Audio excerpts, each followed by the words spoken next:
ವೀಕ್ಷಕರೇ, Royals Kannada prime ನ್ಯೂಸ್ಗೆ ಸ್ವಾಗತ. ನಾನು ರಮ್ಯಾ. ಇಂದಿನ ಮುಖ್ಯಾಂಶಗಳು. ಮುಂದುವರಿದ ಪರಿಸರ ಜಾಗೃತಿ ಅಭಿಯಾನ. ಶಿಕ್ಷಕ ಗುಂಪು ಮರದ ಆನಂದ್ ನೇತೃತ್ವದಲ್ಲಿ ಪರಿಸರ ಜಾಗೃತಿ. ಶಿಡ್ಲಘಟ್ಟ ತಾಲೂಕಿನ ಜಂಗಮಕೋಟೆ ಸರ್ಕಾರಿ ಶಾಲೆ ಮಕ್ಕಳಿಗೆ ಪರಿಸರ ಅರಿವು. ಪಂಚಾಯಿತಿಗಳ ಆದಾಯ ಸದ್ಬಳಕೆ ಆಗಬೇಕು ಎಂದ ಆಹಾರ ಸಚಿವ ಕೆಎಚ್ ಮುನಿಯಪ್ಪ. ದೇವನಹಳ್ಳಿ ತಾಲೂಕಿನ ಅಣ್ಣೇಶ್ವರ ಗ್ರಾಮ ಪಂಚಾಯಿತಿ ವ್ಯಾಪ್ತಿಯಲ್ಲಿ ನಾನಾ ಕಾಮಗಾರಿಗಳ ಉದ್ಘಾಟನೆ, ಶಂಕುಸ್ಥಾಪನೆ. ಪರಿಶಿಷ್ಟ ವಿದ್ಯಾರ್ಥಿಗಳಿಗೆ ಶೈಕ್ಷಣಿಕ ಪ್ರವಾಸ ಭಾಗ್ಯ. ಶಿಡ್ಲಘಟ್ಟ ನಗರದ ಸರ್ಕಾರಿ ಶಾಲೆಯಿಂದ 5 ದಿನಗಳ ಶೈಕ್ಷಣಿಕ ಪ್ರವಾಸಕ್ಕೆ ಕ್ಷೇತ್ರ ಶಿಕ್ಷಣಾಧಿಕಾರಿ ನರೇಂದ್ರ ಕುಮಾರ್ ಚಾಲನೆ. ವಾರ್ತೆಗಳ ವಿವರ. ಇಂದಿನ ಮಕ್ಕಳೇ ನಾಳಿನ ಪ್ರಜೆಗಳು. ಇಂತಹ ಮಕ್ಕಳಿಗೆ ಭವಿಷ್ಯದ ಕನಸುಗಳ ಜೊತೆಗೆ ಪರಿಸರದ ಬಗ್ಗೆ ಜಾಗೃತಿ ಮೂಡಿಸುವ ಕೆಲಸವಾಗಬೇಕು.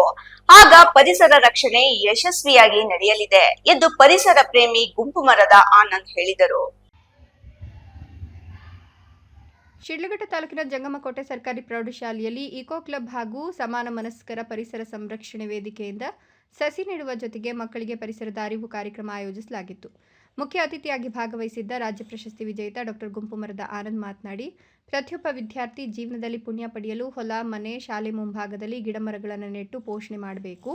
ಜೊತೆಗೆ ಪರಿಸರ ಸಂರಕ್ಷಣೆ ಮಾಡುವ ಹವ್ಯಾಸ ಬೆಳೆಸಿಕೊಳ್ಬೇಕು. ಸಾಲುಮರದ ತಿಮ್ಮಕ್ಕನವರ ಹಾದಿಯಲ್ಲಿ ನಡೆದು ಪ್ರತಿಯೊಬ್ಬರು ಪರಿಸರವಾದಿಗಳಾಗಬೇಕು, ಪರಿಸರ ಉಳಿಸಬೇಕು, ಬೆಳೆಸಬೇಕು ಅಂದರು. ಗಿಡ ಮರಗಳನ್ನು ಬೆಳೆಸಿ ಪರಿಸರ ಉಳಿಸಬೇಕು. ಆಮ್ಲಜನಕದ ಕೊರತೆ ಕಡಿಮೆ ಮಾಡಬೇಕಾದ್ರೆ ಪ್ರತಿಯೊಬ್ಬರು ಮನೆಗಳ ಮುಂದೆ ಗಿಡಗಳನ್ನು ನೆಡಬೇಕು.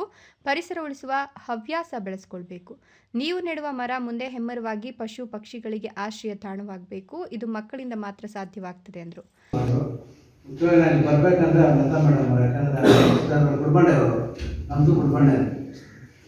ಅದರಿಂದ ಹೀಗೆ 15 ಯಾಕೆಂದರೆ ಇದಕ್ಕೆಲ್ಲ ನಮಗೆ ಮುಖ್ಯವಾಗಿ ಬೆನ್ನೆಲು ಬೇಕು. ನಮ್ಮ ನಾಡು ಸಂಬಂಧ ಎಲ್ಲ ಬೇಕಾದ ನಡೆಯಲಿ. ಕಾರ್ಯಕ್ರಮದಲ್ಲಿ ಶಾಲೆಯ ಇಕೋ ಕ್ಲಬ್ ಕಾರ್ಯದರ್ಶಿ ಲತಾ ಮತ್ತು ಮಕ್ಕಳು ಪಾಲ್ಗೊಂಡು ಕಾರ್ಯಕ್ರಮ ಯಶಸ್ವಿ ಮಾಡಿದ್ರು. ಗ್ರಾಮಗಳು ಸರ್ವತೋಮುಖ ಅಭಿವೃದ್ಧಿಗೊಳ್ಳಬೇಕು. ಮಹಾತ್ಮ ಗಾಂಧಿ ಅವರ ಕನಸು ನನಸು ಆಗಬೇಕು. ಗ್ರಾಮದ ಪ್ರತಿ ಕಟ್ಟ ಕಡೆಯ ವ್ಯಕ್ತಿಗೂ ಸೌಲಭ್ಯ ಸಿಗುವಂತಾಗಬೇಕು ಎಂದು ಸಚಿವ ಕೆಎಚ್ ಮುನಿಯಪ್ಪ ಹೇಳಿದರು. ದೇವನಹಳ್ಳಿ ತಾಲೂಕಿನ ಅಣ್ಣೇಶ್ವರ ಗ್ರಾಮ ಪಂಚಾಯಿತಿ ವ್ಯಾಪ್ತಿಯ ಯರ್ತಿಗಾನಹಳ್ಳಿ ಗ್ರಾಮದ ನೂತನ ಶಾಲಾ ಕಟ್ಟಡ ಉದ್ಘಾಟನೆ. ದೇವನಹಳ್ಳಿ ಗ್ರಾಮದಲ್ಲಿ ಸಮುದಾಯ ಭವನ ಕಾಮಗಾರಿ ಶಂಕುಸ್ಥಾಪನೆ ಹಾಗೂ ಫಲಾನುಭವಿಗಳ ಸೌಲಭ್ಯ ವಿತರಣೆ ಕಾರ್ಯಕ್ರಮವನ್ನು ಉದ್ಘಾಟಿಸಿದರು. ನಂತರ ಅವರು ಮಾತನಾಡಿ, ಅಣ್ಣೇಶ್ವರ ಗ್ರಾಮ ಪಂಚಾಯಿತಿ ವ್ಯಾಪ್ತಿಯ ಕಟ್ಟಕಡೆಯ ಜನರಿಗೂ ಸೌಲಭ್ಯಗಳನ್ನು ಕಲ್ಪಿಸಿಕೊಡಬೇಕು. ಜನರ ಆರ್ಥಿಕ ಮಟ್ಟ ಹೆಚ್ಚಾಗುವಂತೆ ಮಾಡಬೇಕು. ಗ್ರಾಮ ಪಂಚಾಯಿತಿ ವ್ಯಾಪ್ತಿಯ ಹಳ್ಳಿಗಳ ಅಭಿವೃದ್ಧಿಗೆ ಹೆಚ್ಚಿನ ಒತ್ತು ಕೊಡಬೇಕು. ಗ್ರಾಮ ಪಂಚಾಯಿತಿ ವ್ಯಾಪ್ತಿಯಲ್ಲಿ ಮಾಜಿ ಅಧ್ಯಕ್ಷರುಗಳು ಮತ್ತು ಉಪಾಧ್ಯಕ್ಷರುಗಳು ಮತ್ತು ಸದಸ್ಯರುಗಳು ಉತ್ತಮವಾಗಿ ಕೆಲಸ ಮಾಡಿದ್ದೀರಿ. ಮುಂದೆಯೂ ಸಹ ಇದೇ ರೀತಿ ಮಾಡ್ಕೊಂಡು ಹೋಗಬೇಕು. ಪ್ರತಿಯೊಂದು ಗ್ರಾಮದಲ್ಲೂ ಮೂಲಭೂತ ಸೌಕರ್ಯ ಕಲ್ಪಿಸಿಕೊಡಬೇಕು. ಮೂಲಭೂತ ಸೌಕರ್ಯಗಳಾದ ಚರಂಡಿ, ಸ್ವಚ್ಛತೆ, ಕುಡಿಯುವ ನೀರು, ನಿವೇಶನ, ಮನೆ, ಬೀದಿ ದೀಪ ಸೇರಿದಂತೆ ಹಲವಾರು ಮೂಲಭೂತ ಸೌಕರ್ಯಗಳನ್ನು ಒದಗಿಸುವ ಜವಾಬ್ದಾರಿ ಗ್ರಾಮ ಪಂಚಾಯಿತಿ ಮೇಲಿರ್ತದೆ. ಗ್ರಾಮ ಪಂಚಾಯಿತಿಗಳು ಸ್ಥಳೀಯ ಸರ್ಕಾರವಾಗಿದೆ. ಗ್ರಾಮ ಪಂಚಾಯಿತಿ ಅಧ್ಯಕ್ಷರಿಗೆ ಸಹಿ ಅಧಿಕಾರ ಇರ್ತದೆ ಅಂತ ಹೇಳಿದರು.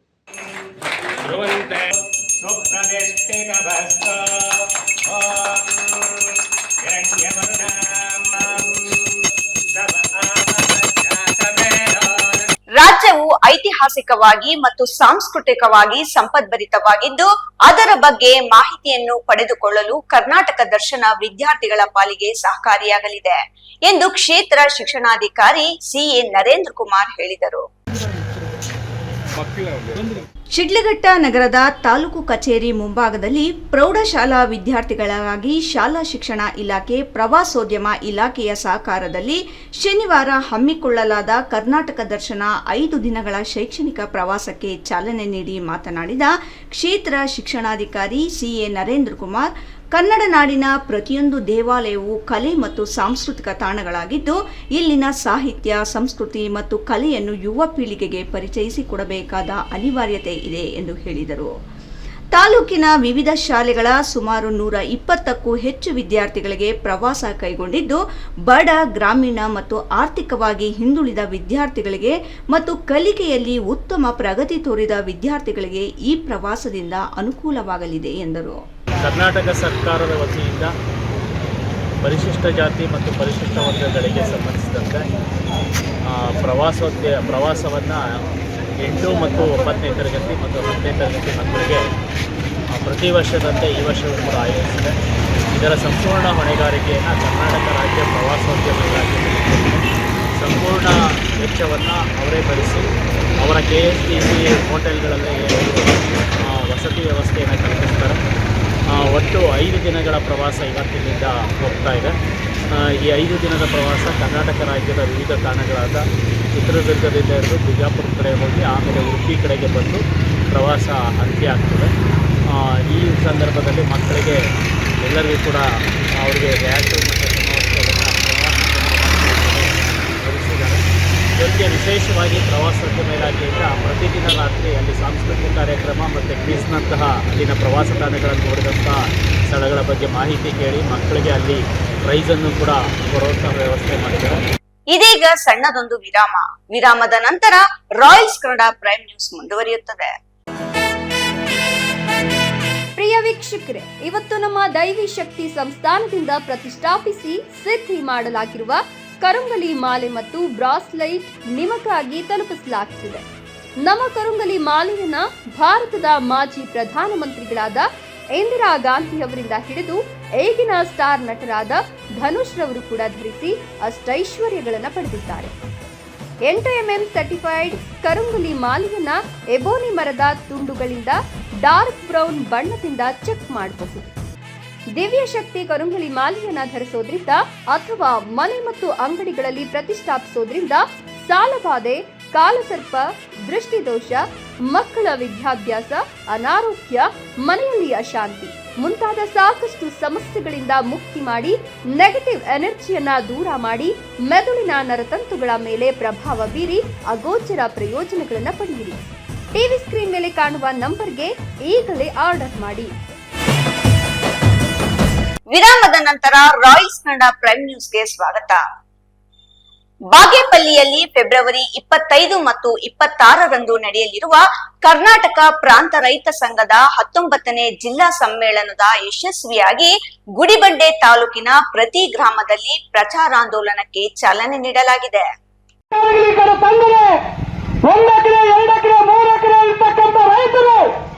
ಬಾಗೇಪಲ್ಲಿಯಲ್ಲಿ ಫೆಬ್ರವರಿ 25 ಮತ್ತು 26ರಂದು ನಡೆಯಲಿರುವ ಕರ್ನಾಟಕ ಪ್ರಾಂತ ರೈತ ಸಂಘದ 19ನೇ ಜಿಲ್ಲಾ ಸಮ್ಮೇಳನದ ಯಶಸ್ಸಿಗಾಗಿ ಗುಡಿಬಂಡೆ ತಾಲೂಕಿನ ಪ್ರತಿ ಗ್ರಾಮದಲ್ಲೂ ಪ್ರಚಾರಾಂದೋಲನಕ್ಕೆ ಚಾಲನೆ ನೀಡಲಾಗಿದೆ. ಕೆಪಿಆರ್ಎಸ್ ಸಂಘಟನಾ ಕಾರ್ಯದರ್ಶಿ ಚನ್ನರಾಯಪ್ಪ ಈ ಕುರಿತು ಮಾತನಾಡಿ, ರೈತರ ಹಕ್ಕುಗಳಿಗಾಗಿ ನಡೆಯುತ್ತಿರುವ ಈ ಹೋರಾಟಕ್ಕೆ ಪ್ರತಿ ಹಳ್ಳಿಯಿಂದಲೂ ಬೆಂಬಲ ಸಿಗಬೇಕು ಅಂತ ಕರೆ ನೀಡಿದರು.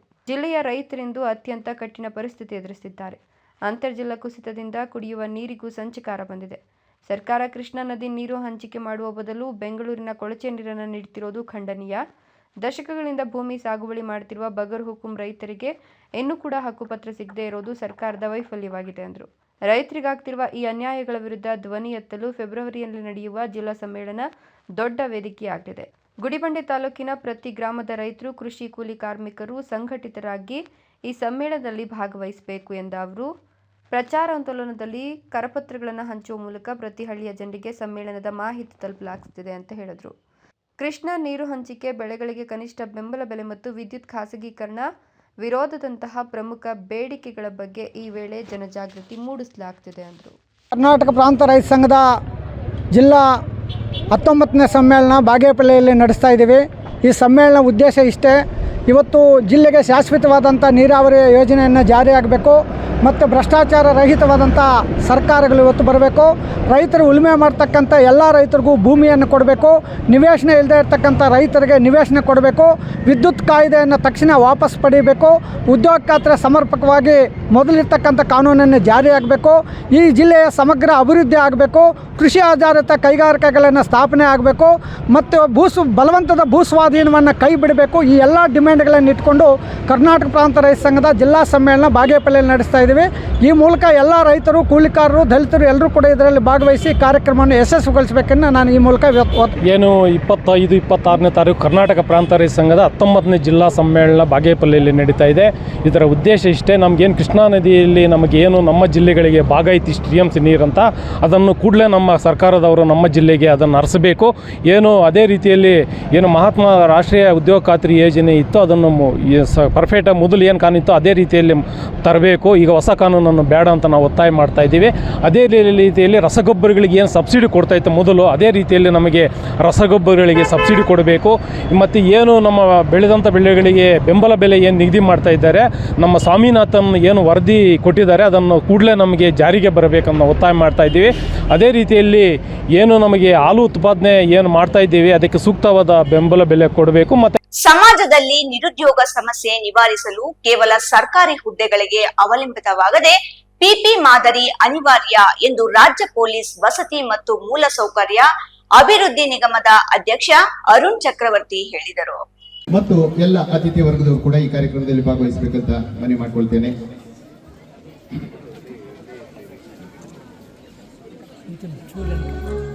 ಶಿಡ್ಲಘಟ್ಟ ನಗರದ ವಾಸವಿ ವಿದ್ಯಾಸಂಸ್ಥೆಯ ಆವರಣದಲ್ಲಿ ಆಯೋಜಿಸಿದ್ದ ಉದ್ಯೋಗ ಮೇಳ ಕಾರ್ಯಕ್ರಮದಲ್ಲಿ ಮಾತನಾಡಿದ ಅರುಣ್ ಚಕ್ರವರ್ತಿ, ಸರ್ಕಾರದಲ್ಲಿ ಹಲವಾರು ಇಲಾಖೆಗಳಲ್ಲಿ ಉದ್ಯೋಗ ಕಲ್ಪಿಸುವ ಅವಕಾಶಗಳಿವೆ, ಆದರೆ ಅದು ಇತಿಮಿತಿ ಇರುತ್ತದೆ. ಸರ್ಕಾರಿ ಉದ್ಯೋಗವನ್ನು ಪಡೆಯುವ ಆಸೆಯನ್ನು ಹೊಂದಿರುವ ಆಕಾಂಕ್ಷಿಗಳು ನಿರಾಶೆ ಆಗುವುದು ಬೇಡ. ಸರ್ಕಾರಿ ಉದ್ಯೋಗ ಸಿಗದಿದ್ದರೂ ಸಹ ಖಾಸಗಿ ಕಂಪನಿಗಳಲ್ಲಿ ಸಹ ಉದ್ಯೋಗವನ್ನು ಪಡೆದು ತಮ್ಮ ಭವಿಷ್ಯವನ್ನು ಸಹ ಉಜ್ವಲ ಮಾಡಿಕೊಳ್ಳಲು ಅವಕಾಶಗಳಿವೆ ಎಂದರು. ಉದ್ಯೋಗಾಕಾಂಕ್ಷಿಗಳು ಸರ್ಕಾರಿ ನೌಕರಿಯ ಮೇಲೆ ಅವಲಂಬಿತವಾಗಿರುವುದು ಬೇಡ. ಖಾಸಗಿ ಕಂಪನಿಗಳು ಸಹ ಉದ್ಯೋಗಿ ಆಕಾಂಕ್ಷಿಗಳಿಗೆ ಉದ್ಯೋಗ ಕಲ್ಪಿಸಲು ಮುಂದಾಗಬೇಕು. PPP ಮಾಡೆಲ್ ಅಂದರೆ ಪಬ್ಲಿಕ್ ಪ್ರೈವೇಟ್ ಪಾರ್ಟಿಸಿಪೇಷನ್ ಮೂಲಕ ನಿರುದ್ಯೋಗದ ಸಮಸ್ಯೆಯನ್ನು ನಿವಾರಣೆ ಮಾಡಬೇಕೆಂದು ಸಲಹೆ ನೀಡಿದರು. ದೇಶದ ಸ್ವಾತಂತ್ರ್ಯದ ಸದನದಲ್ಲಿ ಡಾಕ್ಟರ್ BR ಅಂಬೇಡ್ಕರ್ ಅವರು ಇಡೀ ಜಗತ್ತಿಗೆ ಶ್ರೇಷ್ಠ ಸಂವಿಧಾನವನ್ನು ರಚಿಸಿದರು. ಅವರೇ ನಮ್ಮ ಪಾಲಿಗೆ ಸ್ಫೂರ್ತಿಯಾಗಬೇಕು. ಆಂಗ್ಲ ಭಾಷೆಯ ಮೂಲಕ ಎಲ್ಲವೂ ಸಾಧನೆ ಮಾಡಬಹುದು ಎಂಬ ಭ್ರಮೆ ಬೇಡ. ಕನ್ನಡ ಭಾಷೆಯಲ್ಲಿ ಸಹ ನಮ್ಮ ಭವಿಷ್ಯವನ್ನು ರೂಪಿಸಿಕೊಳ್ಳಬಹುದಾಗಿದೆ. ವಿಶೇಷವಾಗಿ UPSC ಪರೀಕ್ಷೆಯಲ್ಲಿ ಕನ್ನಡ ಭಾಷೆಯಲ್ಲಿ ಬರೆದು ತೇರ್ಗಡೆಯಾಗಲು ಅವಕಾಶಗಳಿದ್ದು, ಇಂತಹ ಅವಕಾಶಗಳನ್ನು ಸದುಪಯೋಗ ಮಾಡಿಕೊಳ್ಳಬೇಕೆಂದು ಕರೆ ನೀಡಿದರು. ಅವರ ತಂಡ ವಿಶೇಷವಾಗಿ ಕಿರಣ್, ಶ್ರೀಕಾಂತ್ ಏನು ಈ ಒಂದು ಲಿಯೋ ಕ್ಲಬ್ ಮೂಲಕ ಈ ಒಂದು ಕಾರ್ಯಕ್ರಮ ಆಯೋಜನೆ ಮಾಡ್ತಿದ್ದಾರೆ. ನಾನು ಪ್ರಥಮವಾಗಿ ಅವ್ರಿಗೆ ನಾನು ಅಭಿನಂದನೆ ಹೇಳಲಿಕ್ಕೆ ಇಷ್ಟಪಡ್ತೇನೆ. ವಿನಯ್ ಅವರು ಹೇಳಿದಾಗೆ ಇದು ಸಾಧಾರಣವಾದಂಥ ಕೆಲಸ ಅಲ್ಲ, ಎಲ್ಲರಿಂದ ಆಗುವಂಥ ಕೆಲಸನೂ ಅಲ್ಲ. ಯಾರಿಗೆ ಒಂದು ಸಮಾಜದ ಬಗ್ಗೆ ಒಂದು ಕಾಳಜಿ ಇರುತ್ತೋ ಅಥವಾ ಸಮಾಜದಲ್ಲಿರುವಂತಹ ಕೆಲವು ಸಮಸ್ಯೆ, ಅದರಲ್ಲಿ ವಿಶೇಷವಾಗಿ ನಿರುದ್ಯೋಗ, ಈ ಥರ ಸಮಸ್ಯೆ ಬಗ್ಗೆ ಒಂದು ಕಾಳಜಿ ಇರುತ್ತೋ ಅಂಥವ್ರು ಮಾತ್ರ ಈ ರೀತಿಯಾದಂತಹ ಒಂದು ಕಾರ್ಯಕ್ರಮ ಮಾಡಲಿಕ್ಕೆ ಸಾಧ್ಯ. ಹಾಗಾಗಿ ಅವರಿಗೆ ನಾನು ವೈಯಕ್ತಿಕವಾಗಿ ಸಹ ನಾನು ಅಭಿನಂದನೆ ತಿಳಿಸಿ, ಮುಂಬರುವ ದಿನಗಳಲ್ಲಿ ಮುಂಬರುವ ವರ್ಷದಲ್ಲಿ ಇದೇ ರೀತಿಯಾದಂತಹ ಹಲವಾರು ಕಾರ್ಯಕ್ರಮಗಳನ್ನ ಮಾಡಿ ಜನರಿಗೆ, ಅದರಲ್ಲೂ ವಿಶೇಷವಾಗಿ ಯುವಕರಿಗೆ, ಅದರಲ್ಲೂ ವಿಶೇಷವಾಗಿ ನಿರುದ್ಯೋಗ ಯುವಕರಿಗೆ ಅದು ಸಹಾಯ ಆಗಲಿ ಅಂತ ಆಶಿಸ್ತಾ, ಇವತ್ತಿನ ದಿವಸ ನಾನು ಆಗಲೇ ಹೇಳಿದಾಗೆ ಅನ್ಎಂಪ್ಲಾಯ್ಮೆಂಟ್ ಅಂದರೆ ನಿರುದ್ಯೋಗ ಒಂದು ಸಮಸ್ಯೆ ಆಗಿದೆ. ಪ್ರತಿ ವರ್ಷ ಕಾಲೇಜ್ಗಳಿಂದ ಅದೆಷ್ಟು ಗ್ರ್ಯಾಜುಯೇಟ್ಸ್ ಹೊರಗೆ ಬರ್ತಾರೋ, ಎಷ್ಟು ಪೋಸ್ಟ್ ಗ್ರ್ಯಾಜುಯೇಟ್ಸ್ ಅವ್ರು ಹೊರಗೆ ಬರ್ತಾರೋ ನಮಗೆ ಅಂಕಿಅಂಶಗಳಿಲ್ಲ, ಬಟ್ ಸಾಕಷ್ಟು ಜನ ಬರ್ತಿದ್ದಾರೆ. ಆದರೆ ಅವರೆಲ್ರಿಗೂ ಉದ್ಯೋಗ ಸಿಗುತ್ತೆ ಅನ್ನೋ ಒಂದು ವಿಶ್ವಾಸ ಆಗಲಿ ಅಥವಾ ಒಂದು ಭರವಸೆ ಇದೆಯಾ? ಇದಕ್ಕೆ ನೀವು ಈ ಪ್ರಶ್ನೆಗೆ ನೀವೇ ಉತ್ತರ ಹುಡುಕಬೇಕು. ಸರ್ಕಾರದಲ್ಲಿ ಹಲವಾರು ಇಲಾಖೆಗಳಲ್ಲಿ ಈ ಒಂದು ಉದ್ಯೋಗ ಕಲ್ಪಿಸುವಂಥ ಒಂದು ಅವಕಾಶ ಇದೆ. ಆದರೆ ನಿಮಗೂ ಗೊತ್ತಿರೋ ಹಾಗೆ ಅದು ಒಂದು ಲಿಮಿಟೆಡ್ ಸ್ಕೋಪ್, ಕೆಲವೊಂದು ಇತಿಮಿತಿಗಳಿರುತ್ತೆ. ಅಲ್ಲಿ ಎಲ್ರಿಗೂ ಉದ್ಯೋಗ ಕೊಡುವಂತಹ ಪರಿಸ್ಥಿತಿ ಯಾವ ದೇಶದಲ್ಲೂ ಇಲ್ಲ. ಹಾಗಂತೇಳಿ ನಾವೆಲ್ಲರೂ ನಿರಾಶರಾಗಬೇಕಾ? ಇಲ್ಲ. ಯಾರಿಗೆ ಸರ್ಕಾರದಲ್ಲಿ ಕೆಲಸ ಮಾಡುವಂಥ ಒಂದು ಅವಕಾಶ ಇರುತ್ತೋ ಅವರಲ್ಲಿ ಸಿಕ್ಕಿದಾಗ ಎಲ್ರಿಗೂ ಸಂತೋಷ. ಇದು ಬಾಕಿಯವರ ಗತಿ ಏನು ಅಂತ ನಾವು ಯೋಚನೆ ಮಾಡಿದಾಗ ಈ ರೀತಿಯಾದಂತಹ ಒಂದು ಮೇಳ ಇರ್ಬೋದು ಅಥವಾ ಉದ್ಯೋಗ ಮೇಳ, ಇದನ್ನ ಬಹಳ ನಾವು ನೆನಪು ಮಾಡ್ಕೊಂಡು ನಾವು ಇದ್ರ ಬಗ್ಗೆ ನಾವು ಸ್ಮರಿಸಬೇಕು. ತಮ್ಮೆಲ್ಲರಿಗೂ ಗೊತ್ತಿರ್ಬೋದು, PPP ಮಾಡೆಲ್. PPP ಅಂದರೆ ಪಬ್ಲಿಕ್ ಪ್ರೈವೇಟ್ ಪಾರ್ಟಿಸಿಪೇಷನ್ ಪ್ರೋಗ್ರಾಮ್ ಅಂತ. ಅದರಂಥ ಬಹುಶಃ ಎಲ್ಲರೂ ಗೊತ್ತಿರ್ಬೋದು, ಎಲ್ಲ ಒಂದು ಸೌಲಭ್ಯಗಳು ಸರ್ಕಾರದಿಂದ ನಾವು ನಿರೀಕ್ಷೆ ಮಾಡೋದು ಸರಿಯಲ್ಲ, ಸಮಂಜಸ ಅಲ್ಲ. ಹಾಗಂತೇಳಿ ಆ ಒಂದು ಗ್ಯಾಪ್, ಆ ಒಂದೇನು ಒಂದು ನ್ಯೂನತೆ ಇದೆ, ನ್ಯೂನತೆ ಅನ್ನೋದಕ್ಕಿಂತ ಆ ಒಂದು ಗ್ಯಾಪ್ ಏನಿದೆ ಅದನ್ನು ತುಂಬಿಸ್ಲಿಕ್ಕೆ ನಮ್ಮ ಪ್ರೈವೇಟ್ ಸೆಕ್ಟರ್ ಅವರು. F Pasha, royals Kannada, Shidlaghatta. ಇದೀಗ ಮತ್ತೊಮ್ಮೆ ಹೆಡ್ಲೈನ್ಸ್. ಮುಂದುವರಿದ ಪರಿಸರ ಜಾಗೃತಿ ಅಭಿಯಾನ. ಶಿಕ್ಷಕ ಗುಂಪು ಮರದ ಆನಂದ್ ನೇತೃತ್ವದಲ್ಲಿ ಪರಿಸರ ಜಾಗೃತಿ. ಶಿಡ್ಲಘಟ್ಟ ತಾಲೂಕಿನ ಜಂಗಮಕೋಟೆ ಸರ್ಕಾರಿ ಶಾಲೆ ಮಕ್ಕಳಿಗೆ ಪರಿಸರ ಅರಿವು. ಪಂಚಾಯಿತಿಗಳ ಆದಾಯ ಸದ್ಬಳಕೆ ಆಗಬೇಕು ಎಂದ ಆಹಾರ ಸಚಿವ KH ಮುನಿಯಪ್ಪ. ದೇವನಹಳ್ಳಿ ತಾಲೂಕಿನ ಅಣ್ಣೇಶ್ವರ ಗ್ರಾಮ ಪಂಚಾಯಿತಿ ವ್ಯಾಪ್ತಿಯಲ್ಲಿ ನಾನಾ ಕಾಮಗಾರಿಗಳ ಉದ್ಘಾಟನೆ, ಶಂಕುಸ್ಥಾಪನೆ. ಪರಿಶಿಷ್ಟ ವಿದ್ಯಾರ್ಥಿಗಳಿಗೆ ಶೈಕ್ಷಣಿಕ ಪ್ರವಾಸ ಭಾಗ್ಯ. ಶಿಡ್ಲಘಟ್ಟ ನಗರದ ಸರ್ಕಾರಿ ಶಾಲೆಯಿಂದ 5 ದಿನಗಳ ಶೈಕ್ಷಣಿಕ ಪ್ರವಾಸಕ್ಕೆ ಕ್ಷೇತ್ರ ಶಿಕ್ಷಣಾಧಿಕಾರಿ ನರೇಂದ್ರ ಕುಮಾರ್ ಚಾಲನೆ. ಇಂದಿನ ವಾರ್ತಾ ಪ್ರಸಾರ ಮುಕ್ತಾಯವಾಯಿತು. ನಮಸ್ಕಾರಗಳು.